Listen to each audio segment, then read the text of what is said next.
Disclaimer, ang mga pahayag, komento, pananaw o opinyon ng Angkor at mga panauhin sa programang ito ay hindi opisyal o personal na pahayag, pananaw o opinyon ng DWXR 101.7 FM at sa management and staff ng himpilang ito. Disclaimer. The views and opinions expressed in this program are those of the speakers and do not necessarily reflect the views or positions of DWXR 101.7 FM management and staff. Narito na ang makabagong uri ng balitaan at talakayan sa radyo. Balita at talakayan. Balita at talakayan. Hihimay ng mga isya, talakay ng mga maiinit na usapin. Maglalahad. Punto por punto. Balita at talakayan. Tambalan, Sandy Soriano at Dom Lago. Alas 12 ng tanghali. Lunes, Miyerkules at Biyernes. Kasabay ng inyong tanghalian. Balita at talakayan. Dito lang sa himpilan ng DWXR 101.7 Kalahi mo FM. Balita at talakayan.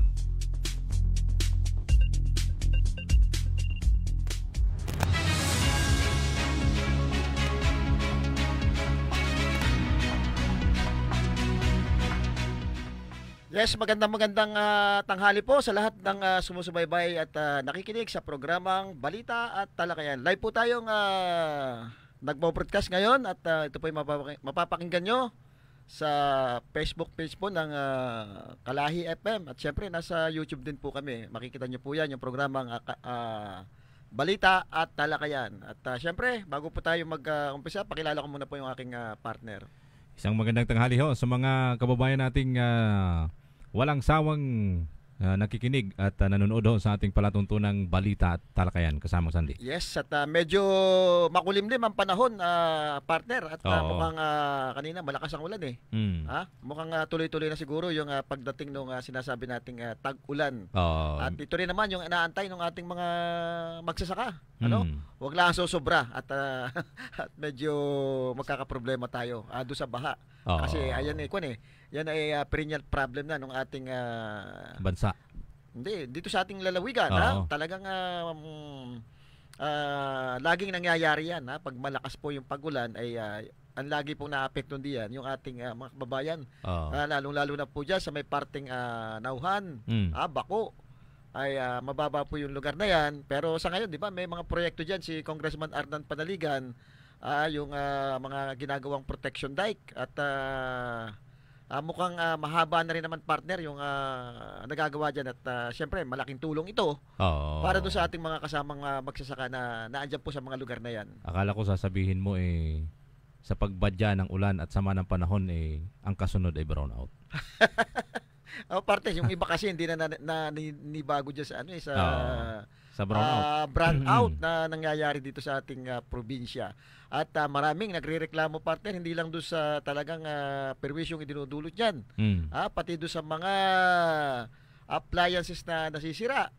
Ay ang isa nga dito na sinisisi, doon sa pagkasira ng escalator, di umano ay yung patay sinding nangyayari. Kaya daw nasira yung escalator dahil doon sa sa pabago-bagong voltage ito ay wala yata itong ABR nakalagay. Yun ang sinasabi nung isang nakakaalam diyan sa sa pagpapagawa ng escalator.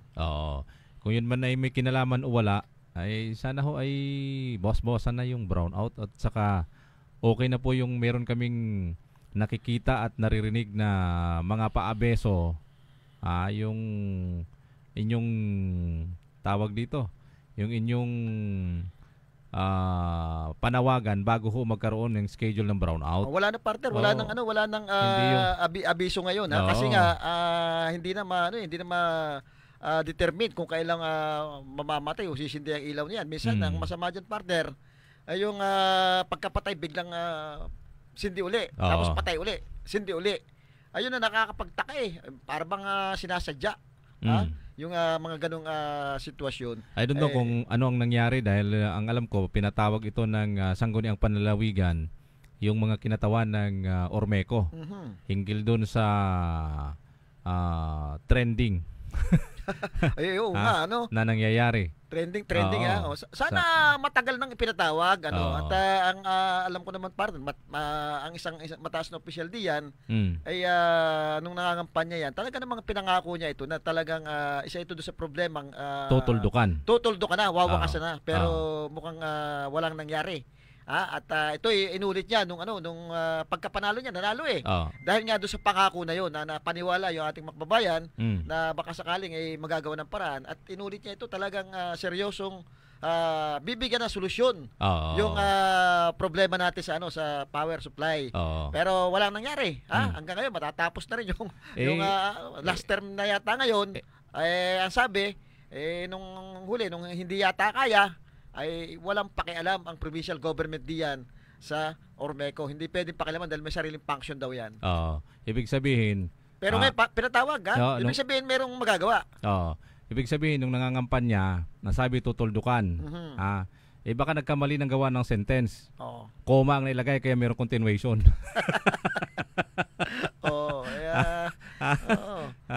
Kaya siguro yun matagal na dapat ginawa ni Governor Bons Dolor na ipatawag yung mga yan. Bakit? At siya sa atin, ano ba nangyayari? Ang pagpapatawag ay sa Sangguniang Panlalawigan sa pamumuno yata ni Vice Governor AJ Falcon. Palagay ko partner, meron na rin go signal yan ang ating gobernador.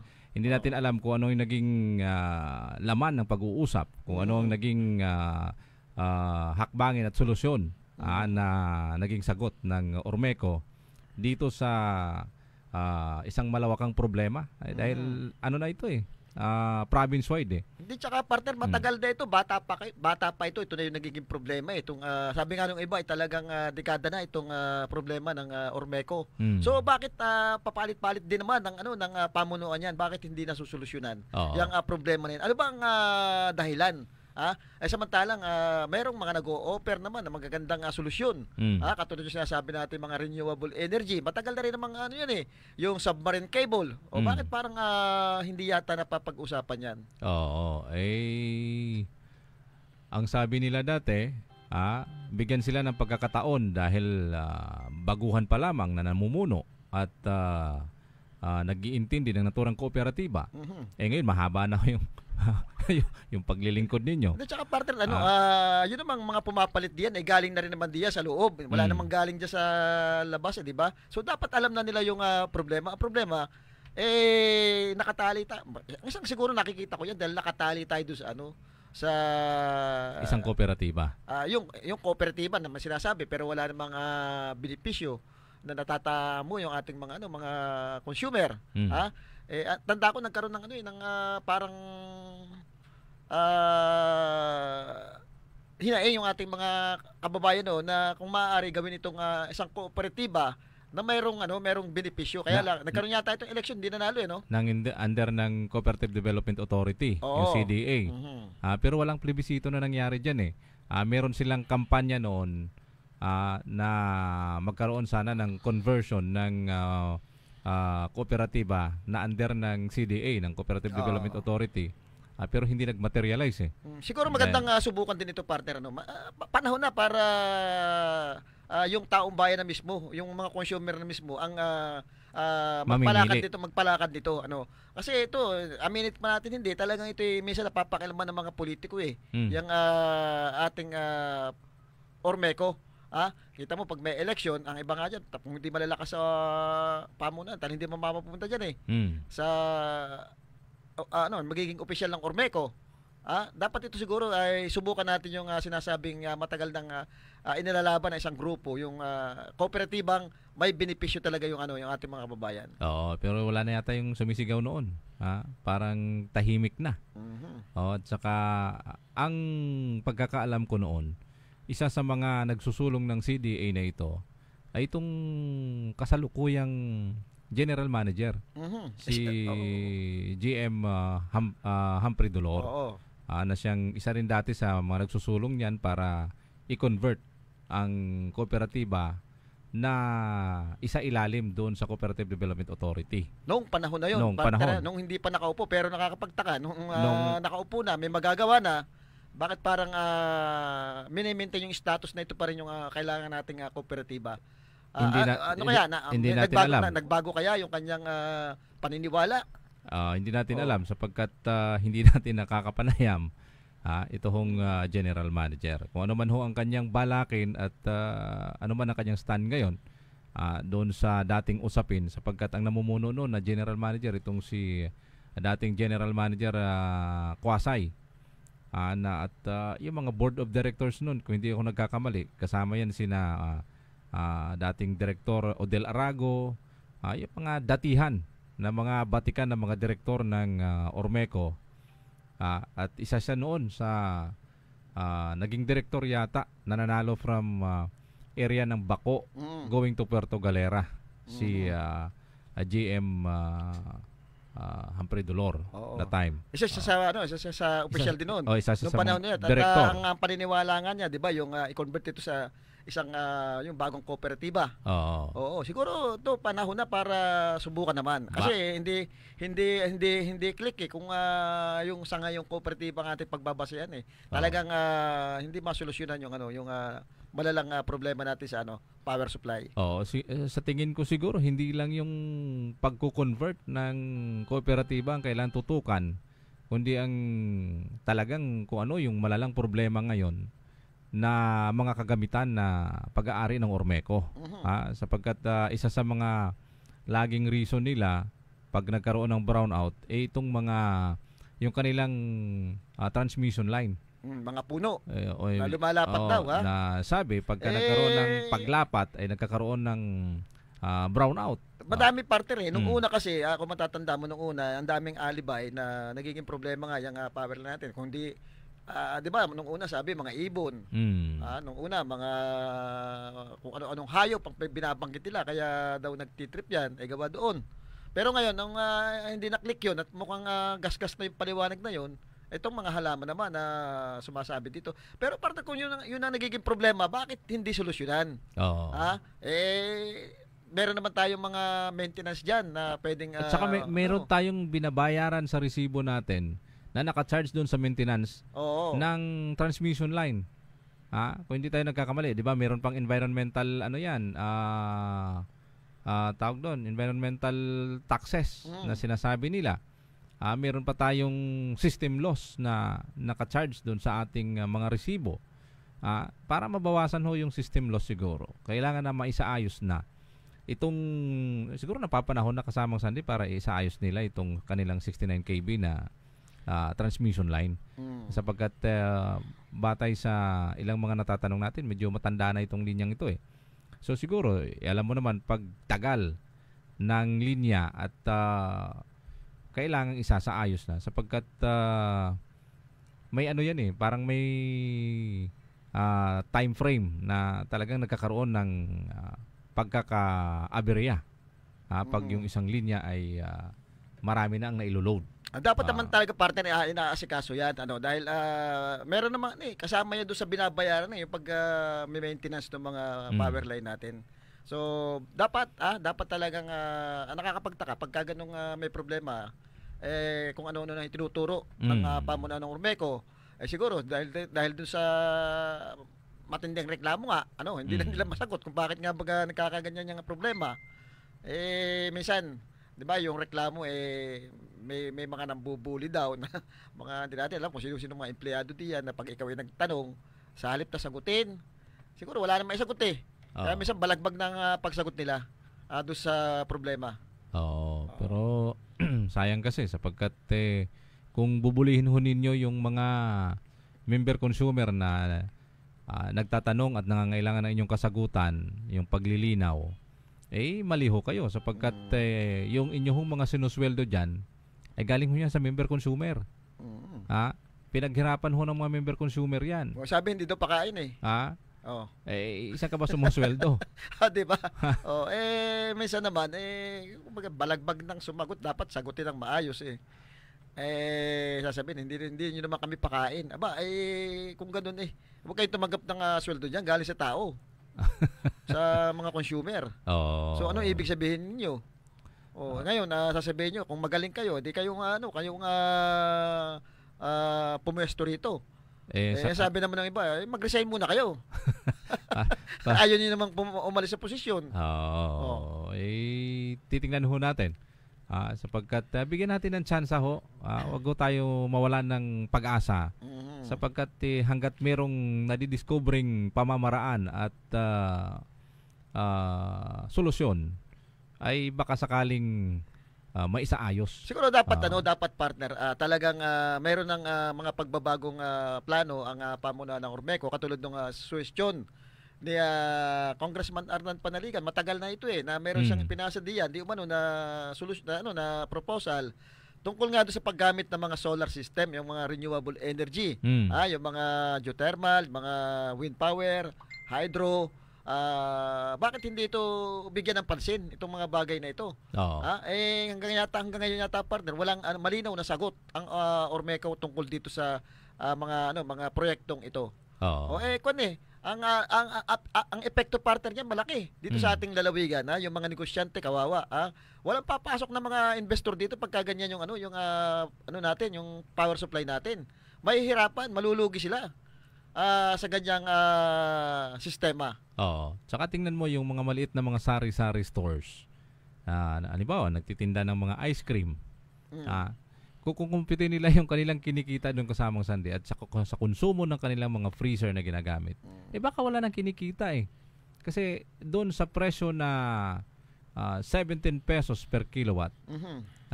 Tapos maliit lang yung sari-sari store mo. Meron kang isang freezer na ginagamit sa pagpapalamig ng yung ice cream.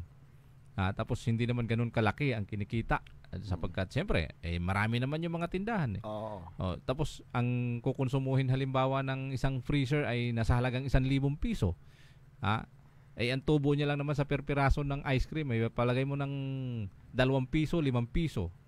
Ilang daang ilang daang ice cream ang ibebenta nun bago niya makuha at tumubo siya doon sa isang maliit na negosyo. Sabayan mo pa partner yung pagtaas ng taripa natin, from 14 to 17 yata yung taripa natin.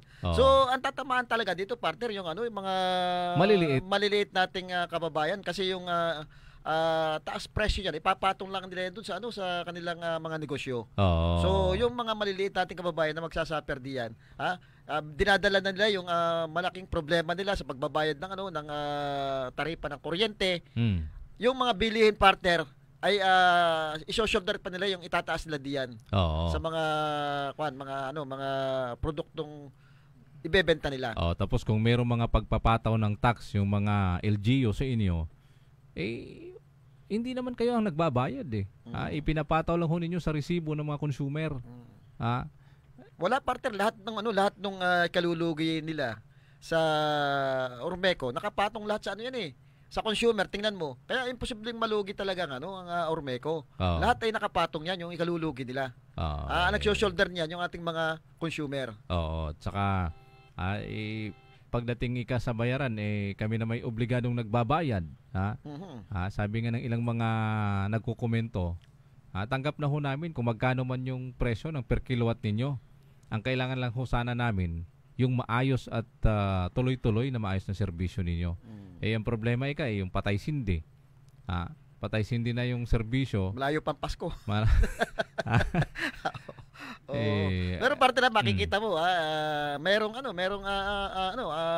iba diyan na kumbaga yung problema natin sa kuryente, laki ng binabayaran, pero makikita mo may mga nasasayang na kuryente, di ba? Meron tayong mga may mga yung gobyerno natin, katulad yang sinasabi nga yung fountain natin, di ba? Laking konsumo ng kuryente niyan. So mukhang hindi apektado ang provincial government diyan. Ay mababa kasi yung singil sa mga government offices parang 13 pesos lang. So may bawas per kilowatt. So hindi pare-pareha sila. Hindi pare-parehas. Tapos yung mga industrial na mga industrial na mga tawag dito na mga kumpanya, mas mababa din ang singil. Yung ang nagsasuffer kasi dito, mas mataas ang alam ko yung residential Residential. Mas mataas yung mga mall, kilowatt. Yung mga mall. Di ba parang yan, consider sila as mga parang mga industrial yan. So mas mababa. Mas mababa yung singil sa kanila. Kaya ang pinakakawawa dito talaga ay yung mga member consumer na dating nagbabayad halimbawa ng 2,000 hanggang 3,000 piso. Tapos nung pumasok yung 3 sunod-sunod na price increase ng kanilang per kilowatt, halos 500 pesos ang nadadagdag depende doon sa consumption mo ng per kilowatt. Biruin mo magkano lang ang kalahating kaban ng bigas kasamang sandi, 1,250. Sa ngayon? Medyo bumaba na. Medyo bumaba na. Siguro dahil yan doon sa pag-amyenda sa rice tarification law ni Congressman Arnan Panaligan. Biruin mo kung 3 beses nag-increase ang Ormeco at tumataas ang presyo ng iyong bill ng 500 pesos. So isang kabang bigas nang nawala sa iyo. Malaking kawalan do sa kabuhayan ng ating mga kababayan. Ang pinagtataka nila bakit taas daw ng taas ang sinasabi na presyo at singil ng Ormeco, hindi naman tumataas ang krudo. Hindi naman tumataas yung fuel. Yung pang isang katanungan ng ating mga kababayan, siguro para magkaroon ng transparency, ilabas din nila kung magkano yung kuha ng Ormeco per liter ng krudo. Kasi may pagdududa yung ibang kababayan natin diyan. Yan yung laging nababasa ko doon sa mga posts. Siyempre ilabas nila kung sino supplier ng ating krudo. Kasi bakit nga naman laging diyan tayo mas nagdedepende sa krudo. Mukhang walang plano doon sa mga renewable energy hanggang ngayon.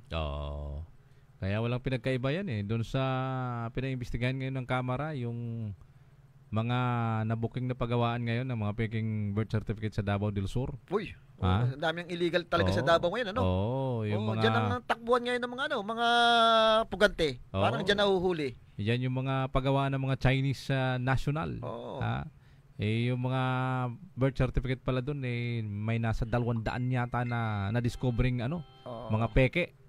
At yung mga dokumento na nagpapalit ng pangalang kunyari ay Filipino citizen, pero mga peke pala yung mga kanilang mga birth certificate. Sa lagay na yan ay parang mayroong lagayan. Mukhang matindi ang problema ngayon sa Davao. Nandiyan yata tumatakbo ngayon yung mga inchik na pugante. Diyan nahuli yung isa. At mismo may isa pang wanted dyan, hindi mahuhuli-huli, si Pastor Kibuloy. Na sinasabi niyang appointed son of God. Pero bakit nagtatago? Nagbiro si Duterte na alam niya. Alam na. Di ba? Alam pala niya bakit hindi sabihin kung nasaan. Nakakapagtaka, ang laki ng intelligence pan natin, ang laki, pero bakit hindi rin ma-detect yan? Sabi alam daw, kaya lang baka manlaban. At saka si Bantang, di ba? Alam daw nila kung nasaan. Kaya ganun pala kagaling yung yung nag-i-issue diyan ng birth certificate sa yung kanilang local civil registrar. Baka doon kumuha si Alice Go. Kaya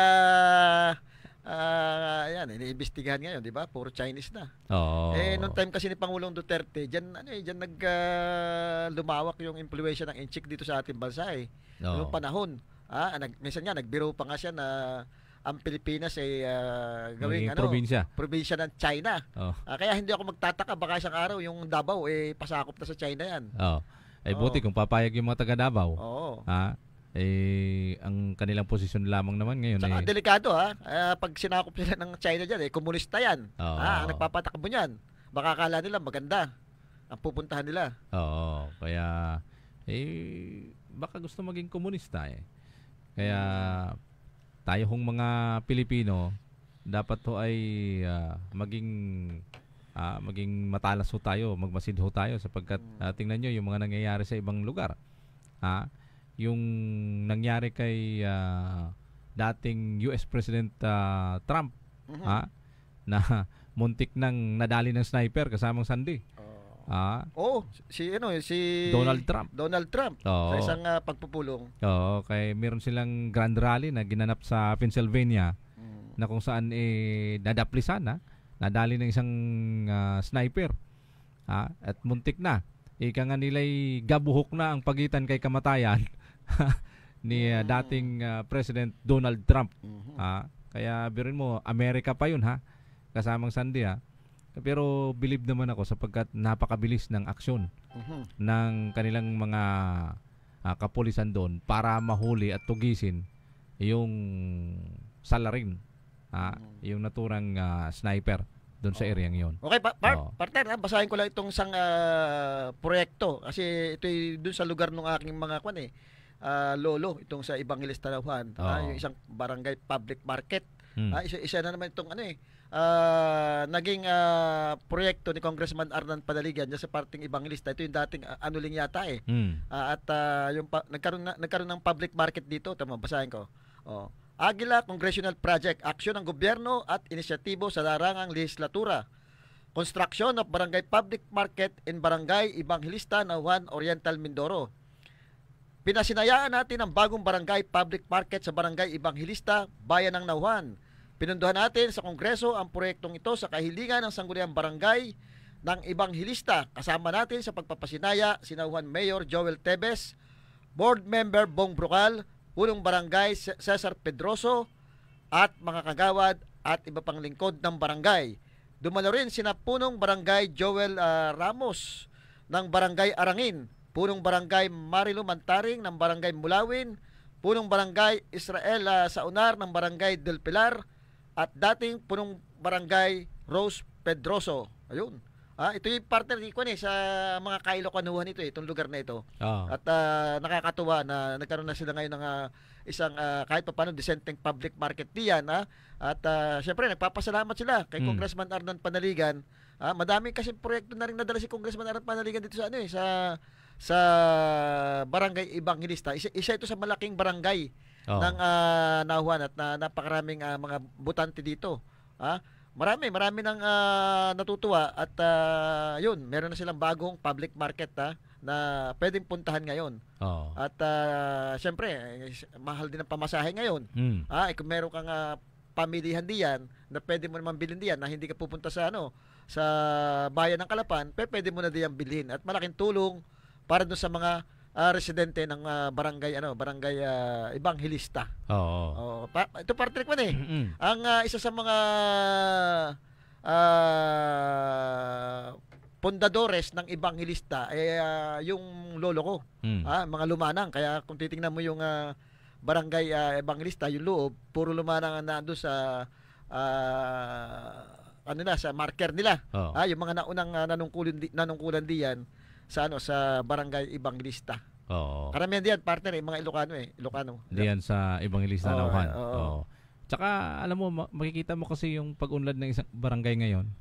Sapagkat mapapansin mo halos lahat ng barangay ngayon kasamang Sandy meron silang mga maliliit na mini public market doon sa mga bawat barangay na kung saan doon nakatalaga yung mga tindahan, grocery at particular itong mga talipapa na binubuhay ngayon. Kaya mas maganda yan dahil pabor yan sa isang barangay na mayroong isang proyekto na pwede paglaanan at paglalagyan ng mga kababayan nating nagninegosyo, ng mga small and micro enterprise yan na pwedeng magtinda dyan sa isang maliit na pamilihan ng isang barangay.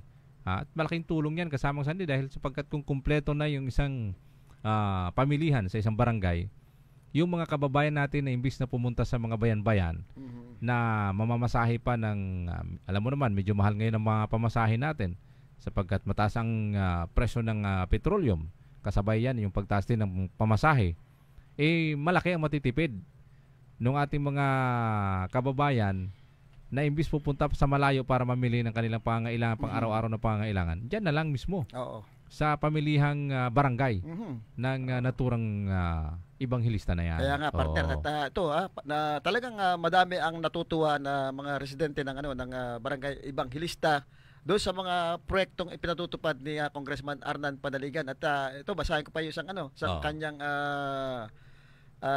naging proyekto itong mga bagong project ito na talagang ongoing pinatutupad. Yung Aguila Congressional Project, aksyon ng gobyerno at inisyatibo sa larangang lehislatura, seawall protection at Barangay Nabotas, Calapan City. Pinundo natin sa Kongreso ang proyektong ito na magbibigay proteksyon sa mga residente ng Sitio Villa Antonio sa Barangay Nabotas, Calapan City. Isa itong fishing community na nakakaranas ng pagbaha mula sa karagatan tuwing panahon ng taglakas ng alon. Ito po ay ayon kay Congressman Arnan Panaligan. Ito napakahaba na ng seawall. Ito importante din sa mga residente dahil nga yung pagmalakas yung alon ay medyo delikado para sa kanila. Ito ay isang bagay na kinatutuwa ng mga residente ng Barangay Nabotas. Ngayon ay kahit papaano may solusyong ginawa dito sa problema nila pagka lumalakas yung alon. Kasi minsan kinakain yung lupa Kaya kailangan lagyan na talaga ng mga protection dike yung mga lugar na yan. Oo, at saka isang isang hakbangin yan para maproteksyonan yung mga residente na nasa tabing dagat. Dahil kung matatandaan mo kasamang Sandy, yung lugar na yan noong bumaha at bumagyo, 'di ba may ilang portions diyan sa lugar na yan na kinain ng tubig na nilubog, at maraming alam ko may mga residente pang mga namatay diyan nung araw sa lugar na yan, sa Nabotas na yan nung panahon na nagkaroon ng malakas na bagyo.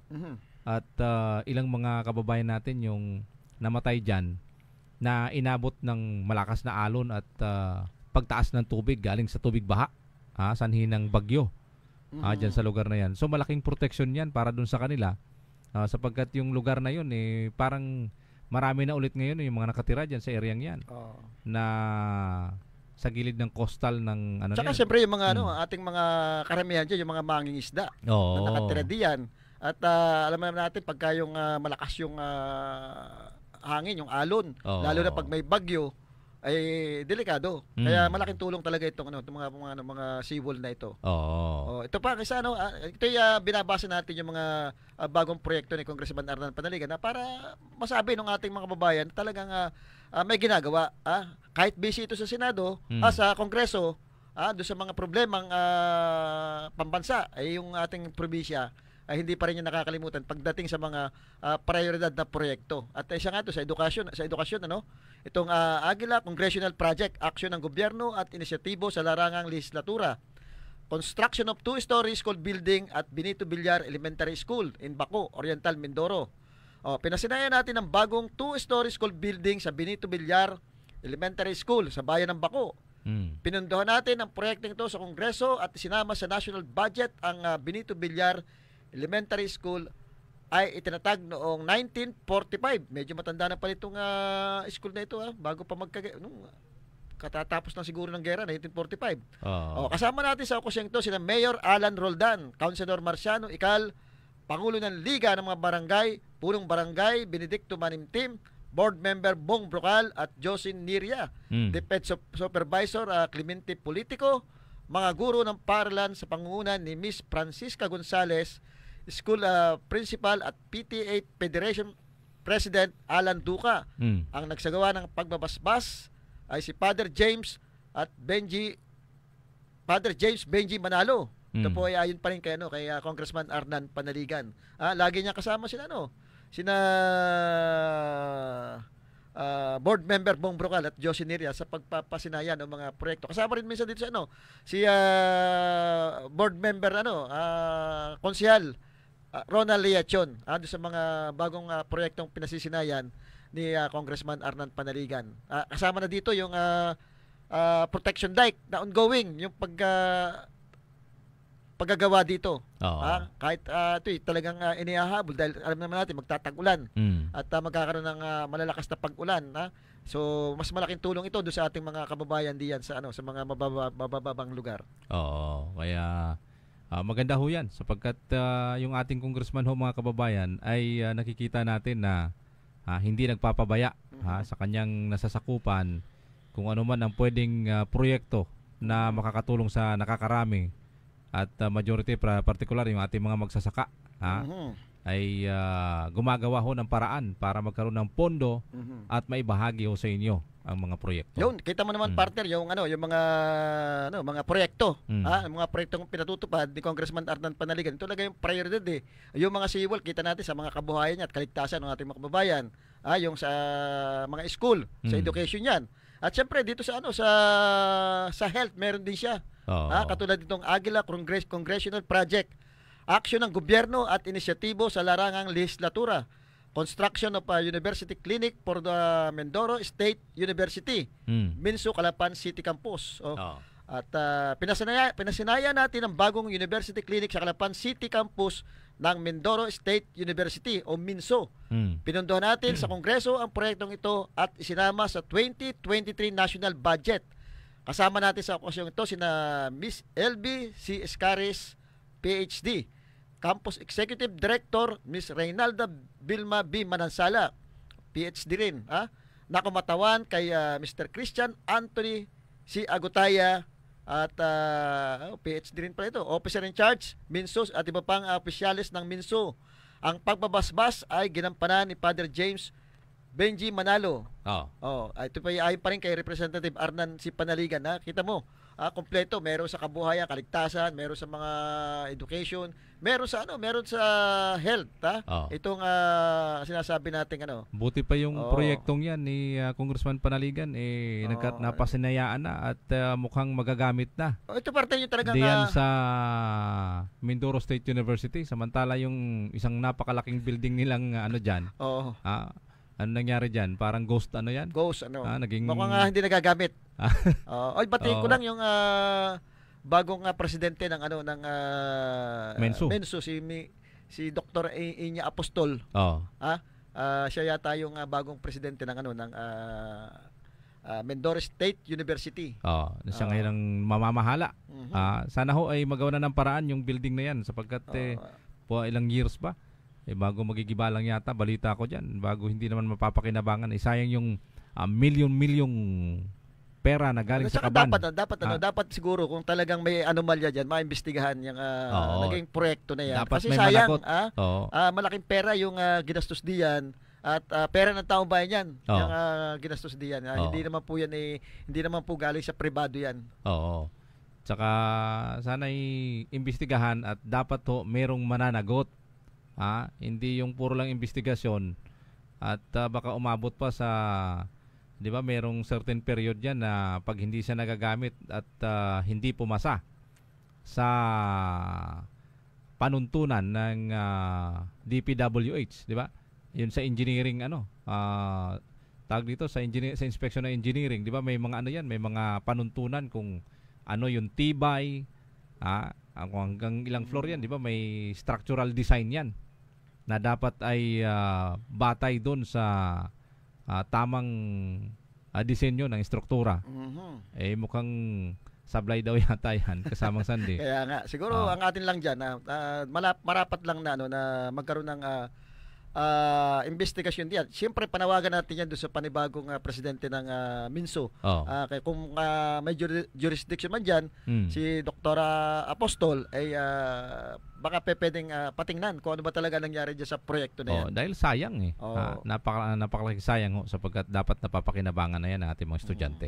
Naging panauhin din pala si Congressman Arnan Panaligan dito sa first commencement exercise ng POLA o yung community college sa bayan ng POLA.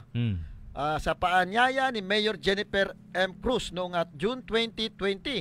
Sa kasagsagan ng pandemic, dumalaw si Mayor Jennifer M. Cruz at ang mga opisyalis ng Sangguniang Bayan ng POLA sa Calapan City noong siya pa ang city mayor upang magsagawa ng isang benchmarking activity sa City College of Calapan bilang paghahanda sa pagtatayo ng local college sa kanilang bayan. Tumulong ang staff ng City College of Calapan sa pagsisimula ng POLA Community College. Congratulations to the first batch of graduate of POLA Community College. Meron na palang at nakatulong itong ating Calapan City. Nung mayor pa si Congressman Arnan Panaligan, ay malaki rin pala na itulong dito sa POLA Community College. Kaya siguro siya ang naimbitahan dito para magsalita. Meron kumpleto, may edukasyon, may kabuhay, mayroong kaligtasan. At saka tingnan mo yung mga mayor na talagang gumagawa sa kanilang bayan si Mayor Ina Alegre Cruz. Alegre Cruz. Di ba napakalit ng bayan 'yan. Talaga nakilala yan. Pero nabibitbit niya. Diba? Nakilala si Mayor Ina doon sa katapangan niya, doon sa pakipaglaban diyan sa sa oil spill na nangyari. Syempre doon sa Armor Rock. Ayun. At andito si pakipaglaban niya diyan sa mga issue noon. Tungkol doon sa Armor Rock kasamang Sunday. Sandali na po. Sandali po. At ito, nakikita na ngayon yung ebidensya. Nasa linya natin si Congressman Arnan Panaligan. Siguro makapanayam natin tungkol doon sa mga ginagawa at mga proyekto pang na ginagawa niya ngayon. Hello, Kong. Magandang tanghali po. Hello po, Kong. Pakinig niyo po. Hello po. Yes, hello. Hello, pakinig niyo po, Kong. Dito nga sa kabila. Ayan, mukhang nawawala yung nasa linya hello, ho ng aming hello, telepono. nasa linya po natin si Congressman Arnan Panaligan at Kong, pakinig niyo po kami. Hello. Po, pakinig niyo po. Dito kayo. Hello. Hello, dito kayo lipit po yan. Ayan. Medyo ina-ISO yung linya ng ating telepono. Ayan. Hello. Yan. Hello, Kong, pakinig niyo po. Hello. Hello po. Ayan. Nawawala po. Ayan. Tawagan ho natin ulit si Congressman Panaligan. Nasa linya ho natin. Ayan. Hello? Kong, magandang hello. Pakinig niyo na po. Hello. Medyo mahina ang iyong boses, Opo. Sandali po. Okay. Medyo mahina lang ang iyong boses. Opo. Kong, kumusta po kayo? Pwedeng bumati muna po kayo sa ating mga kababayan. Pero una, magandang tanghali sa ating mga kababayan sa 1st District ng Oriental Mindoro. Ito po ang inyong lingkod, Congressman Arnan C. Panaligan, na bumabati sa inyong lahat. Okay. Kong, kumusta po yung ating mga project na pinatutupad? Nakita ko po sa isang Facebook page nyo na mukhang nagkaroon kayo ng isang inauguration diyan sa Barangay Evangelista, yung pong public market nila. Hello.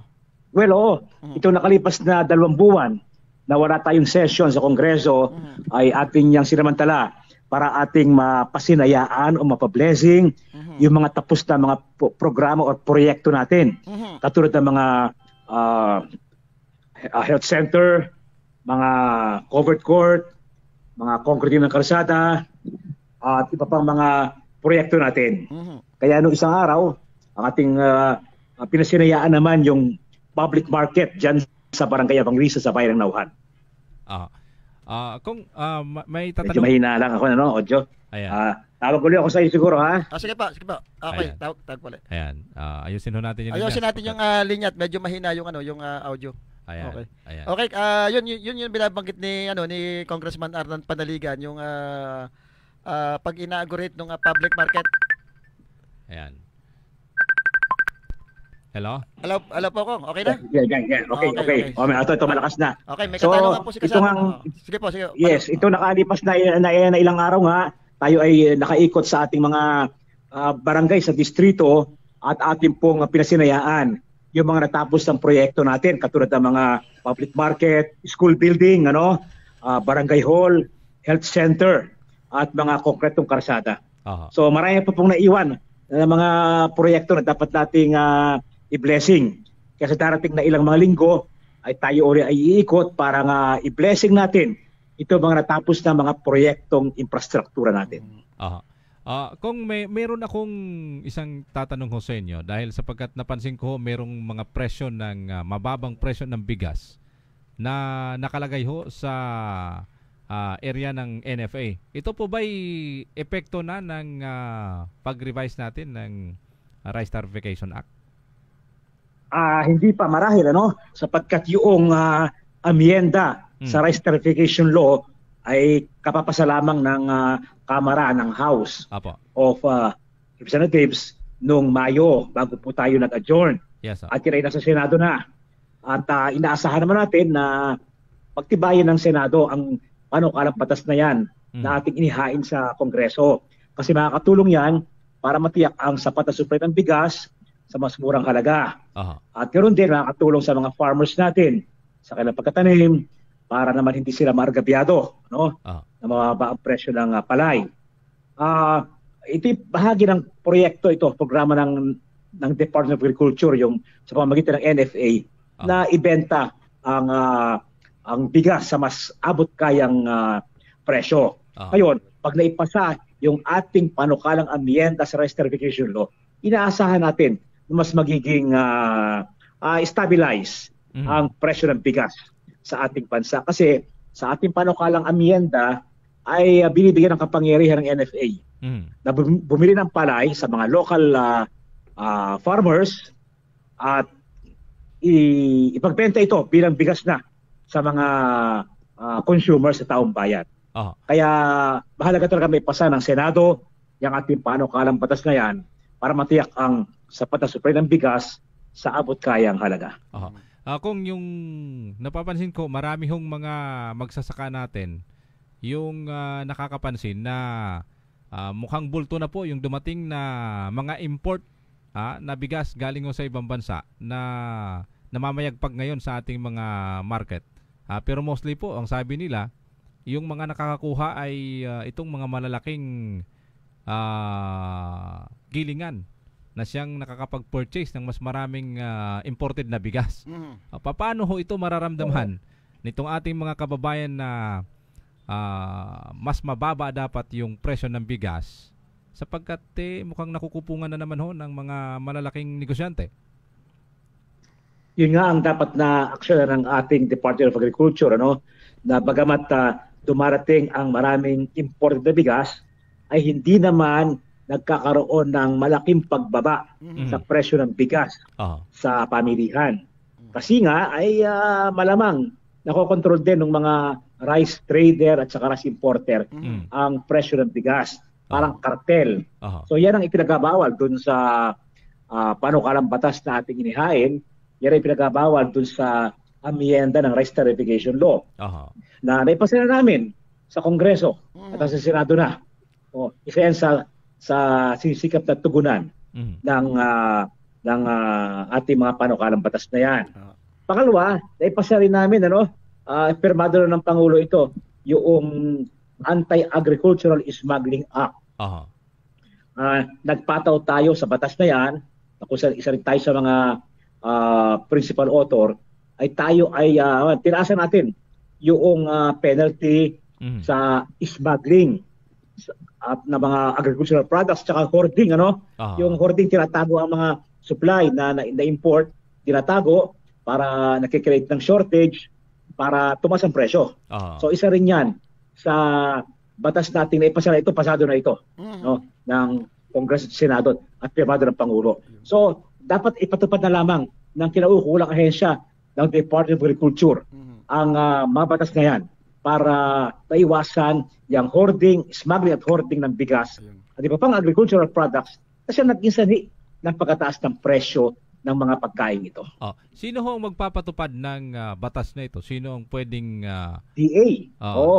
Dapat Department of Agriculture at saka Department of Trade Industry at sa tulong ng mga law enforcement, PNP, NBI. So dapat ay hindi na nagkulang ang Kongreso sa paggawa ng batas.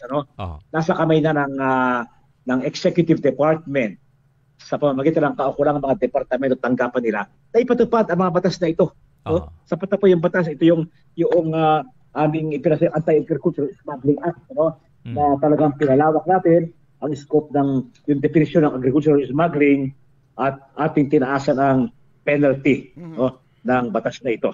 Kaya dapat talaga ang DA ay kumilos. Kilala naman nila kung sino mga importer na yan, saka trader. Alam nila kung nasaan ang mga warehouse na mga yan, di ba? O kaya nanawagan tayo sa DA na maging maigting, maging masigasig sa pagkapatupad ng mga batas na yan na ipinasa namin sa Kongreso.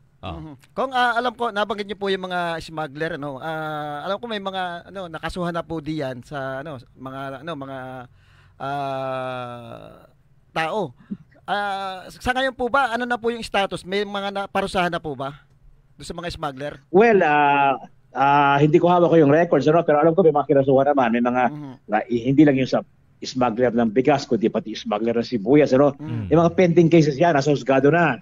Kaya dapat din siguro ay madaliin din ang mga nahuhuman. Tama. Ang pagdinig at paglilitis sa mga kasong yan para masampulan. Ano ba mga Pilipino Kung wala na sampulan parang hindi nasunod sa batas. Ano?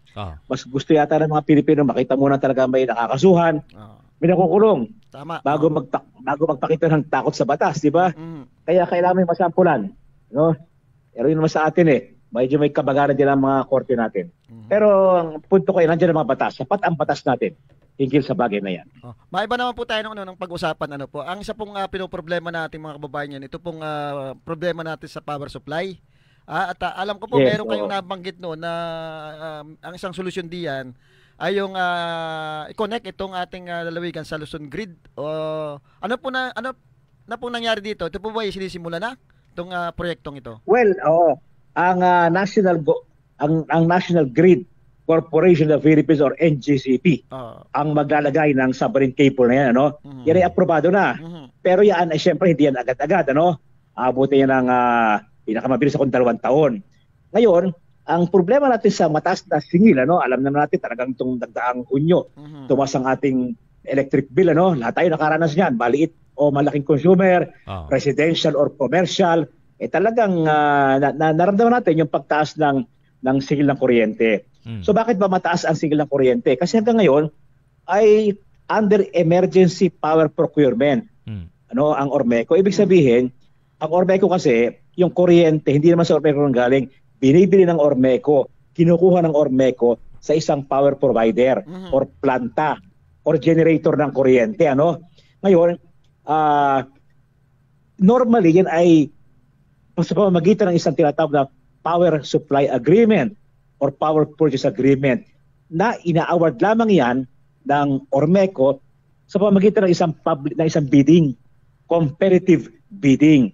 So makikipag-bidding ang ilang planta ng kuryente at kung sino yung pinakabaang presyo ay yun ang mag-supply ng kuryente sa Ormeco at yun naman ang kuryenteng dadalhin ng Ormeco sa ating mga bahay at tanggapan, di ba? Ngayon, wala pang naawargan sa pamamagitan ng isang competitive bidding. Sa halip ay emergency power procurement. At mahal yon kasi hindi dumaan sa bidding. Kaya may kamahalan, siyempre. Pangalawa, dahil nga hindi yan dumaan sa bidding, walang subsidy ang NAPOCOR sa ating electric bill. Kaya mataas, true cost ang tawag. Kasi hindi nagbibigay ang NAPOCOR ng subsidy sa ating bayarin sa kuryente kung ang ating power supply ay hindi dumaan sa isang bidding.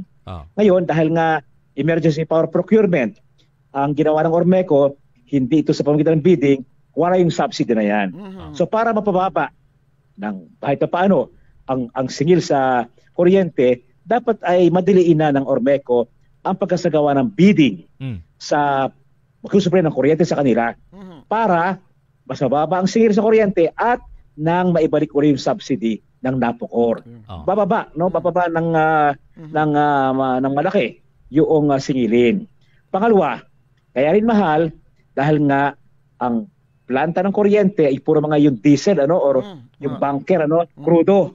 May kamahalan talaga yan. So dapat talaga ay palawigin ng Ormeco ang sources nila ng power supply na nagmumula sa renewables. Of course, nandiyan yung hydro, nandiyan yung wind power, at sana yung solar. Palawigin nila.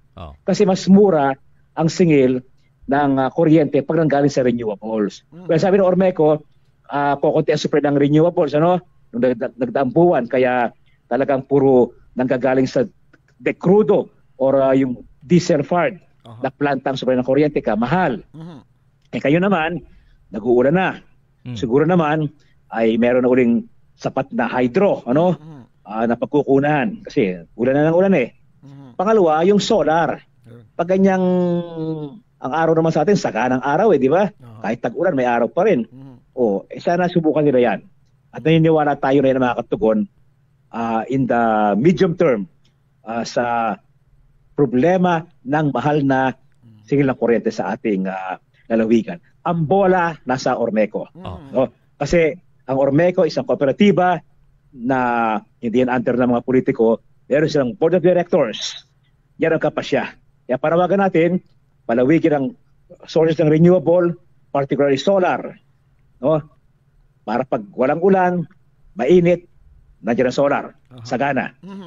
Pag naman na yung may panahon walang araw kasi tag-ulan, makulimlim, nandiyan naman ang hydro. And number 2 ay madali na ang competitive bidding ng ating power supply para yung mag-supply ng kuryente sa atin ay dumaan sa isang bidding kaya mas murang singil at may balik ang subsidy ng NAPOCOR. So ang bola, desisyon ay nasa Ormeco. Yan nga kung napapansin ng mga kababayan natin mukhang matagal na tayong nagkakaroon ng emergency procurement. Yung tinatawag nila yung EPP na ito. So bakit nagkakaroon ng delay itong bidding na isinasagawa ho ng Ormeco? Ano ang pinaka-reason? Yes.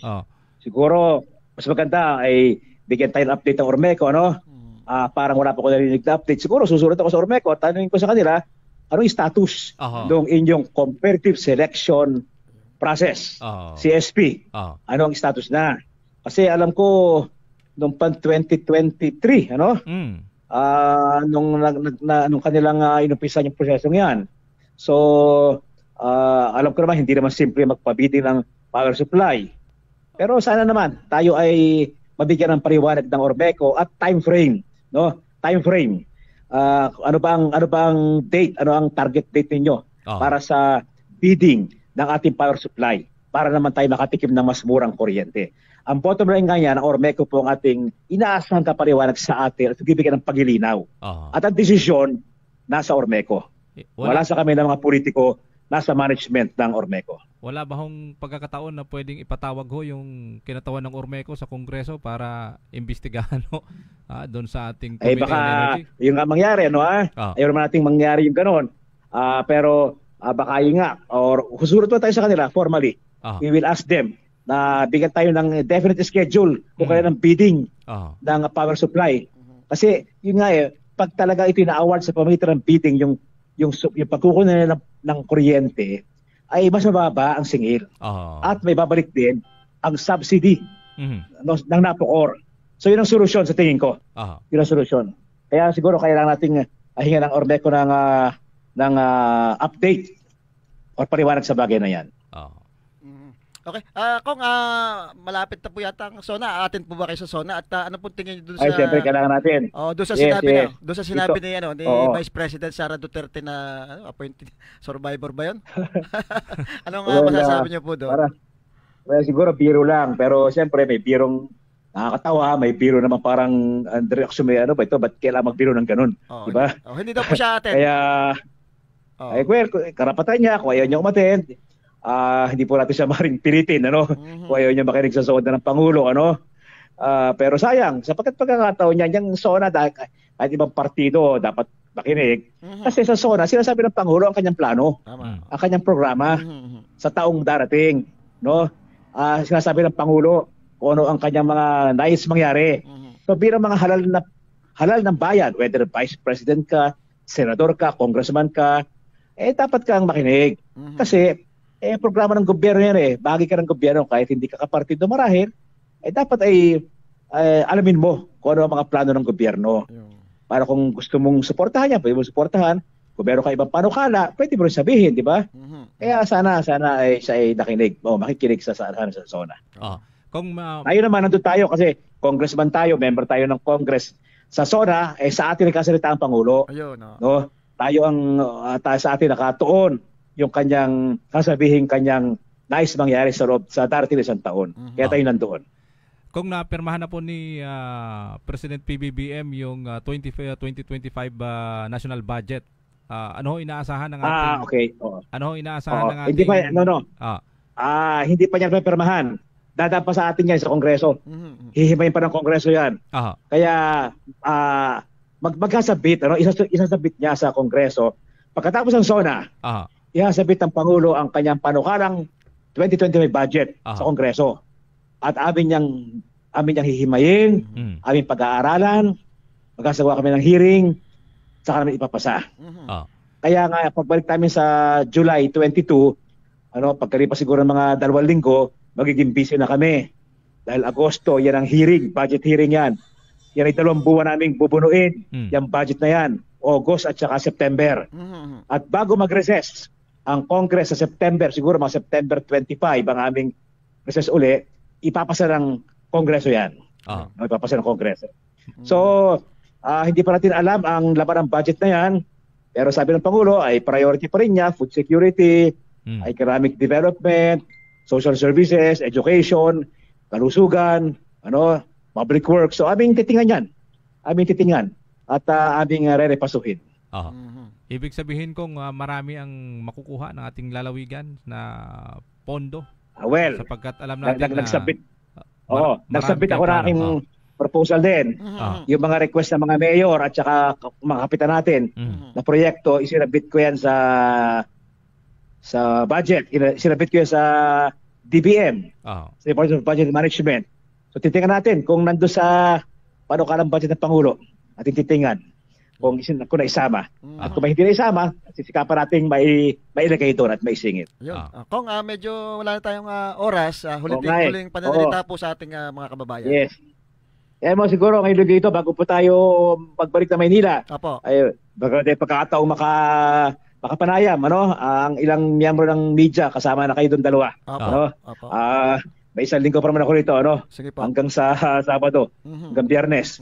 So, makakasa kayo, mga kasama, mga kaibigan natin, mga kababayan, na yung lingkod ay patuloy po nagkatrabaho, naglilingkod sa distrito natin. Pag tayo po narito sa ating distrito, tayo po nakikipag-ugnayan sa mga tao, nagbe-blessing tayo ng mga project natin, ating i-inspect yung mga proyekto natin, at pag naman tayo nagbalik na sa Kongreso, aktibo po tayo doon. Nakikita nyo naman ang mga posting natin na tayo aktibong nakikilahok sa mga talakayan at debate sa Kongreso bilang isang mambabatas. Kaya nagagampanan po natin yung ating tungkulin yan bilang mambabatas. Nagkadala ng proyekto sa distrito at nakikipagdeliberasyon, talakayan sa Kongreso bilang mambabatas. Okay, salamat po sa inyong suporta. Okay, maraming salamat po. Yan po si Working Congressman Arnan Panaligan. Kita nyo naman po yung mga proyektong pinasinayaan niya. Talagang kung wala rin lang pong ginagawa sa Kongreso ay dito po sa ating probinsya at binibisita po yung mga proyektong pinatutupad niya. Talagang isa-isa hong pinupuntahan para siguradong nagagawa itong mga ito. Partner. Ayan. Partner, bago ko makalimutan, batiin ko mga pala si Congressman dating Mayor at Congressman Doyle Liachon. Mukhang naandito na siya ngayon at nakarating na, galing yata sa bakasyon. Alam mo itong si Congressman Doyle Liachon, ito yung tinaguriang action man. Talagang pag may problema, solusyon agad. At kitang-kita mo naman, partner, yung kanyang mga naging accomplishment nung siya mayor pa. Nakatatak ito doon sa ating mga kababayan. Hanggang ngayon, napapakinabangan yung mga proyektong ito. At naandyan, sabi nga, yung bagang parang inaasahan yung pagbabalik, para doon sa may mga pagbabago pang gagawin dito sa ating syudad. Babatiin ko rin si dating Vice Governor Jojo Perez na kitang-kita naman natin, medyo umiikot-ikot yata. At ito naman, partner, talaga napakaganda rin nung kanyang ipinakitang performance nung siya nanunungkulan pa bilang Vice Governor, lalo-lalo na doon sa malalaking issue kinaharap ng ating lalawigan. Pamula doon sa mining at saka doon sa mga budget. Balita ko, mukhang magpapile ulit. Magpapile ulit, partner, bilang Vice Governor. Hindi lang natin alam kung saang partido ito kasi hindi pa natin nakakapulong batiin natin yung mga konsehal na magigiting, yung mga bukal, si Bukal Bong Brocal na naandyan lagi pagdating do sa mahalagang issue, si Bukal Niria, Josie Niria, si Bukal Idel Ilano na isa rin to sa madami itong bill na napakinabangan nung siya konsehal pa ng city. Ito si konsehal Idel Ilano.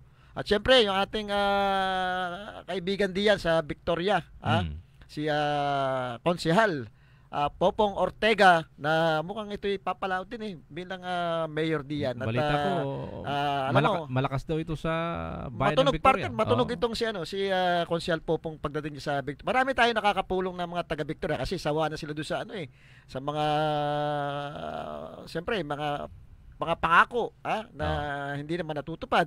Kaya doon sa mga hindi magandang mga proyektong hindi prioridad na ipapatupad, mukhang itong si Kapopong ay medyo matunog talaga diyan sa sa bayan ng Victoria. Talam ko maraming umaawit sa kanya na mag-vice mayor pero mukhang tinatanggihan. Kasi pag inaakit kang mag-vice mayor ng mga nakaupo diyan, ibig sabihin malakas ka. At saka hindi mo rin matatawaran partner yung kakayanan ng mga Ortega diyan dahil sa panahon ng mga Ortega ay diyan din naman na kilala ang Victoria, madaming mga infrastruktura din na ipagawa diyan sa bayan ng Victoria. Yung sinasabi mo partner na yung sa mining ito'y tumutol din itong mga ito nung panahon nung kasagsagan nung mining itong pamilya ng mga Ortega. Kumbaga may mga tinanim ito na magaganda diyan sa sa bayan ng Victoria. At saka magandang balita sa mga kababayan nating merong mga sasakyan. Meron hong rollback bukas yata. Sa gasolina parang 90 cents. Ayun nga parte na kaya matutuwa ka pero malulungkot ka naman, mas mataas yung itinaas sa susunod. Sa kabila ng 3 sunod-sunod na pagtaas sa loob ng buwan ng Hunyo at saka ng Hulyo. Magro-rollback ngayon ang diesel ng piso yata kada litro. Sana'y alam mo yung itinaas simula noong January kasamang sandi nasa 10 pesos mahigit. Yung itinaso ng diesel mula noong January. Pero parang sa ibang lugar mababa ang diesel sa parting Antipolo. Parang mayroong mga gasolina na wala pang nasa 50 pesos lang yun yung kanilang diesel. Awan ko partner kung bakit hindi nagkakapare-parehas yung presyo niyan. Kasi dito na lang sa lalawigan natin pumunta ka ng parting Socorro. Mas mababa ng 6 pesos hanggang 7 pesos. Isipin mo partner Kalapan ito, city. Kalapan. Mas mababa pa doon sa mga ganung lugar. Nagtataka tayo, ano bang merong diesel yun at bakit kaya ako partner pag naluwas ako, may dala isa naman ang pinagkukuhanan isa naman partner ang ano niyan. Isa naman ang depo. Kumbaga baga gusto lang kumita ng konti, yung iba medyo gusto malaki. Baka sa hindi ko lang alam kung magkano yung ako nagtataka din bakit hindi pare-parehas ang niyan, yung presyo niyan. Merong napakataas, merong bababa naman. So sasabihin ng iba, low quality, minsan nagkakarga ko, ganun din naman wala naman nagbabago wala naman nagbabago. Maandar pa rin. Tsaka hindi naman siguro ibebenta yun ng merkado kung yun ay hindi dadaan sa mga at saka nasa quality control yan dumadaan yan kung ibig sabihin kung nagpo-purchase sila doon sa mga depot na low quality, wala sa standard, dapat hinuhuli yan. Di ba? Kaya ang ginagawa ko partner pagka ako may dala sa papuntang Manila, although medyo dyan sa Batangas, medyo mura din naman ang kaunti. Kaya sa ibang lugar, mas mura. Sa parting Bulacan, mas mura gagawin ko, pagdating ko na ng Batangas, doon ako magpo-full tank sa mas murang gasolinahan doon. Kaya bukas, full tank nyo na pagka bumaba partner. Wala na kaming oras. Maraming salamat po sa inyong ginawang pagsubaybay. Tumlago po. Okay, at muli po, abangan nyo yung aming programa sa susunod na Miyerkules. Sandy Soriano po, yung nakasama.